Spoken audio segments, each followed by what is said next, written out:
Hi, and welcome to the first video for Chapter 3, Module 2 of beginning iOS development. In this module, we're going to look at the basics of using controls in a single view iOS application. In the last chapter's application, we just had a single passive control, a label. We managed to cause the app to show a screen with the text "Hello World" on it without actually writing any code. Well, obviously, we're going to have to write some code sooner or later, so we're going to start now. And we're going to write an app with a couple of buttons, and we're going to let pushing the buttons change the contents of that label. And this is actually going to expose a lot of the machinery of connecting up the user interface of an iOS application with the Swift code behind it. So let's go ahead and get started building that application. So I'm creating a new Xcode project. It's going to be a single view app, as will virtually everything we do in this class. We're going to call it button fun to maintain consistency with the textbook. And everything else here we're going to leave the same. Obviously we're going to use Swift as our programming language. And we're going to put it in our iPhone directory, iPhone project directory, just like we did before and just like we're going to with every other project.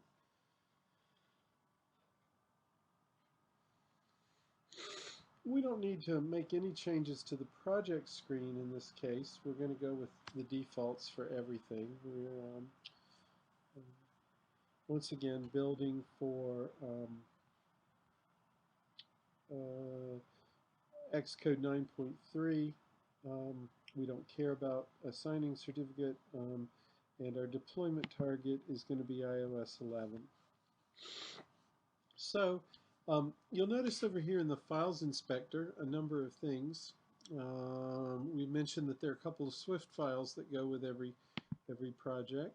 The app delegate, which has a bunch of methods which run when the application changes from one state of its existence to another. We're not going to be changing any of that in this application, so again, I'll just sort of leave it there. The place we're going to do most of our work is in the view controller and in the storyboard. The storyboard shows us how our application is going to be laid out.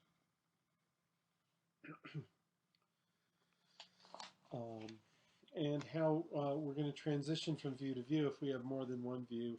But in this case, we're only going to have the one. We'll come back to this and populate it with controls. The view controller is a class which controls which handles all the controls that are present in the view. And again, the view is the object responsible for sort of a single screen, for the blank canvas, if you like. A couple more things here. There's a storyboard related to the launch screen. We're not going to, that would be something that could, that would, like a splash screen. We're not going to deal with it yet. Info.plist is a place where we can store a bunch of data if we need to, related to our app. Plist is an old Apple data storage file format. It dates back even, I think, to the next computer days. plist stands for property list, and it's a set of key value pairs that you can use to set parameters of an application or some things like that. We're not going to fool with it yet. The assets.xc assets directory is where we'll store icons and other images or sound files that are associated with our application. We don't have any of those yet. We'll get to adding icons for our applications in a little bit later on. For now, we're going to, like I said, we're going to deal just with the storyboard. We're going to lay out some controls, and then we're going to set up code in the view controller that controls those controls. So a couple bits of terminology I want to talk about before we get started with that. The first bit of terminology is the notion of an active control versus a passive control. A passive control is one that the user isn't able to interact with, much like the label we used in last chapter's application. Active controls are controls that a user is able to interact with. So, for example, buttons, sliders, text box you can type text into, radio buttons, tab controllers, all the various kinds of things you touch and to cause an app to do things. So, like I said, we're going to add some active controls to this view to implement the application that's where we can press the two buttons and the text message will change. I also want to talk about a design pattern called model view controller that we're going to be using, that essentially Xcode kind of forces us into when we're developing code for an iOS application.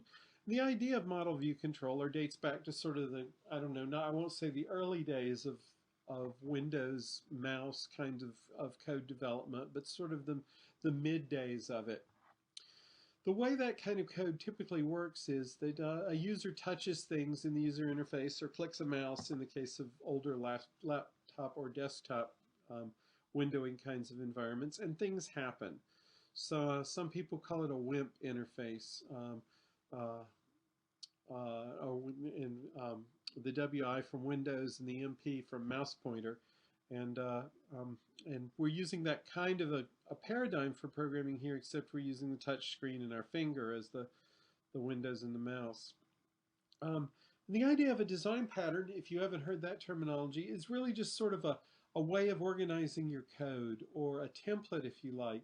It's not it isn't necessarily a template that's forced on you by an SDK, though it might be. In this case, the SDK really does force us into doing things in terms of the model, the view, and the controller. And what are those three parts? The model is a part we're not going to deal with at all yet. It's the data that the application is meant to manipulate. For example, if you have, I don't know, if you collect vintage,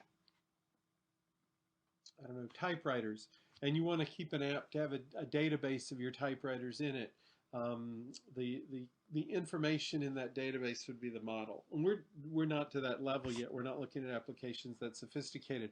So we're going to primarily be looking at for example, the model of the app we're going to write now consists of one bit of information, and that bit is which button did you press last. And you'll see that we don't even have to write any code to store it. It's just sort of on the screen as all the model information is stored. The view is what actually shows up on the screen, and the controller is the logic that connects up what's shown on the screen with the model, the underlying model data. So when we're laying out things here on the screen, what we're setting up is our view, and when we're writing the code in the view controller, we're writing the controller. So we're going to use that MVC design pattern throughout the course. Let me, for a second, before I lay out buttons, let me go to the view controller object. There's a class here called view controller, which subclass is a built-in class in iOS, UI view controller, and you get a couple of functions for free in it. This code's all generated by the wizard when you create a single view application. There would be different classes and different methods for any of the other design patterns you can choose in the wizard. Now these methods, the method viewDidLoad is a method which runs on upon the initial loading of the view. It's not every time. It's not code that runs every time the view is displayed. It only runs once when the code for the view is actually loaded into the application, assuming that view is ever made active and displayed. So if you have any initialization you need to do here, you should do it. Associated, I guess I want to talk a little bit. I'm going to comment these out in a second. We're not going to use them. Actually, I'm just going to delete them because we're not going to use them. But I want to come to look at this comment for a second, which says what this method does is do any additional setup after loading the view. So the order of things that happen is the view is loaded, it's displayed on the screen, and then this code is, the view controller is initialized, and this method viewDidLoad runs. And that's after the initializer is finished. Um, the last part of the sentence, typically from a nib. What's a nib? The extension on the files that had to do with laying out a view historically were called interface builder files, or and they were called next interface builder files because the interface builder tool that is present in Xcode is a tool that's been around in some form or another, again, since the days of the next operating system. So we don't have nib files anymore, but you'll still see the term showing up from time to time. And what it really means is a storyboard file. And what it means about doing the setup is that the way the view is drawn can be specified in two ways. You can either say that you want to draw controls dynamically, in which case you write code for them, or you can specify them graphically in the storyboard. And we'll get to that again in just a second. That's the way we're going to do it for this application. This code will run when all the methods in the view controller are what are called event-driven methods. That is, something happens and this method runs. And this, in general, this whole type of programming is called event-driven because there's not really a main program that runs that you have to write. I mean, somewhere there is, but you don't have to deal with it. All you have to do is write code to handle all the events that can happen, typically in terms of the user interacting excuse me, with the user interface. The other method in here of did receive memory warning is a way for the application to conserve resources if the operating system tells us it needs to. Again, these are both overrides of pre-written methods. Swift, we haven't talked much about Swift syntax, but this is the syntax of a method, the word function, the name of the function, the argument list of the function. In this case, there are no arguments. And then the body of the function embraces is the syntax of a function. The syntax of a class, the word class, the name of the class, colon, any classes that you are subclassing, and then the body of the class, which consists of method and variable or property declarations. And like I said, we don't actually need to override either of these methods in the code we're writing, so we're going to go ahead and delete them just to clean things up.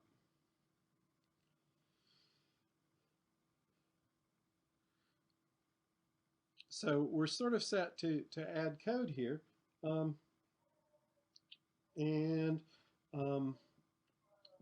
code we're going to add is of two particular sorts. We're going to add code called actions, which run when a method is, when the user interacts in a certain way with a control in the user interface, or we're going to declare properties called outlets, which give us access to change the way things look in the view.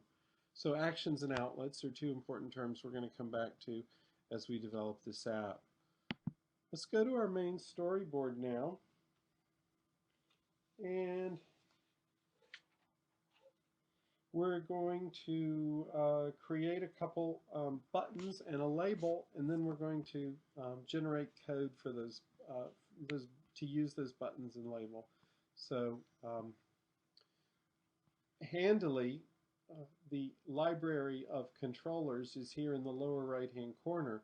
If it weren't, I could get it by going to View, Utilities, Show, Object Library, and that would cause this to appear somewhere on the screen or maybe in its own floating window.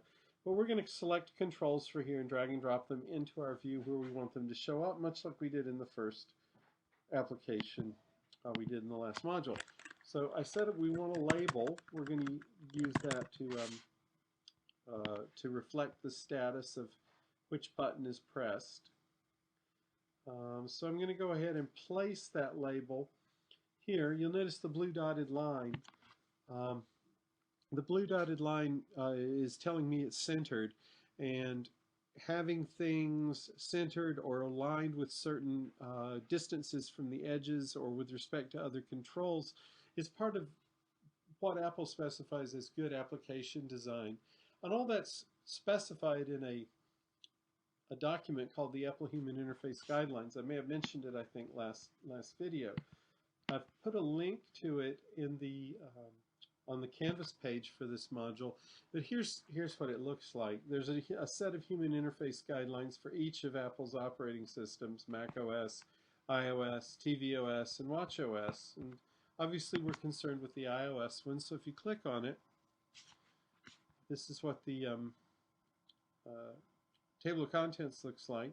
We'll start out talking about a number of different design themes, some sort of abstract design principles, but you can get down to very nitty-gritty of for any particular element in the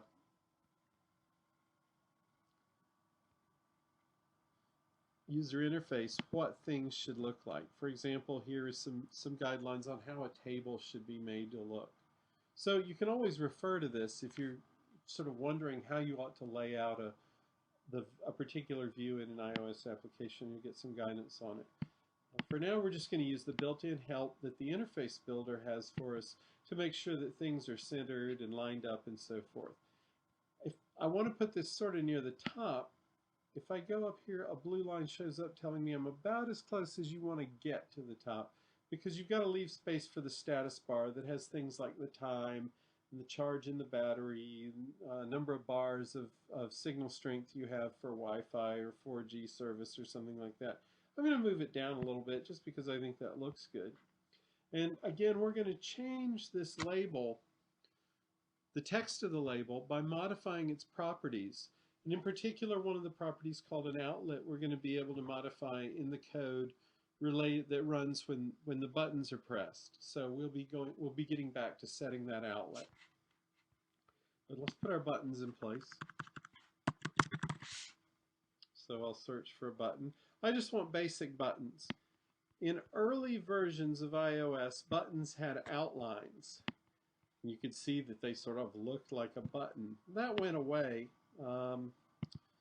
I don't know, maybe iOS 8 or so. There's a huge redesign by Johnny Ive of sort of the general style of iOS in some versions ago. Things that were sort of 3D and shadowed became flatter in 2D. A lot of sort of extraneous screen decoration went away, and this is one of the things that happened here. The outlines of buttons went away. They're little blue outlines here, but if you actually run the view controller, you won't see those. So we've placed the controls here we want to place, and we're ready to generate code for them. You can see that in addition to showing up here in the visual depiction of the iPhone screen for this view, they also showed up over here in the hierarchical description of things that make up the view controller. At the top, I think I've talked about a little of this before, but I'm going to talk about it again. The scene consists of a number of views that are connected by arrows called segues that show how transitions happen between the views as you navigate through the app. For now, it's all irrelevant. We're going to just have a single view. This arrow here to the left of it is indicating that it's this arrow that fades away. It tells us that the way you get to this view is you start the app. And that is, it's the initial view that shows upon the app beginning. For the view itself, there's an entry. And again, the view is an object in the view controller Swift file. And it's going to have methods and properties and the various controls that manipulate, or the various methods that manipulate the controls and the outlets that hold their properties will be objects listed here underneath the view. So in particular, there's a safe area, which we'll talk about later on. It doesn't really, forget it for now. But we've also added the label and the two buttons, so those objects show up here under the view. First responder is a pointer to the object that's going to first handle events that are generated in this view. We'll talk about that later. And exit tells us what happens on exit from this view. And again, we'll deal with it later when we've got more than one view. Just sort of wanted to let you know all the stuff that's in here. Where we're going to go next will be the view controller. So we'll go back to that file, and you can see it's an empty class here because we deleted those two overridden methods we didn't need, and we'll get started generating some code for that in the next video.